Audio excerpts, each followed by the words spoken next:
Un giovane di 20 anni, Gianluca Abruzzese, di Polistena nel Regino, è stato arrestato all'alba di oggi con l'accusa di rapina aggravata dalla recidiva, mentre un complice è ancora ricercato. L'arrestato, secondo la ricostruzione dei carabinieri di Taurianova, che hanno condotto le indagini, tra l'ottobre e novembre dello scorso anno avrebbe compiuto 5 rapine a bar tabacchi e pompe di benzina del piccolo centro del Regino. In tutti i casi i rapinatori erano 2 su uno scooter con indosso caschi da motociclista ed uno armato di pistola.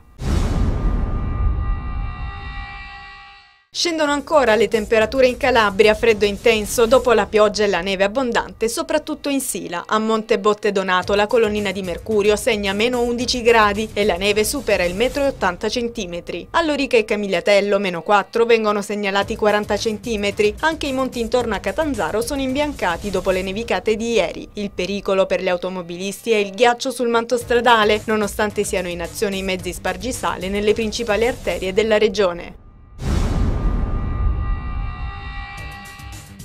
Dopo lo sciopero del 30 gennaio scorso, Federfarma Catanzaro ha deciso di attuare una ulteriore protesta con la serrata delle farmacie per il 20 e il 21 febbraio. L'iniziativa è finalizzata a sollecitare il pagamento delle somme dovute alle farmacie. Il presidente di Federfarma, Vincenzo De Filippo, ha evidenziato che la protesta scatterà qualora dall'azienda sanitaria di Catanzaro o dalla regione non perverranno entro il 7 febbraio concrete rassicurazioni.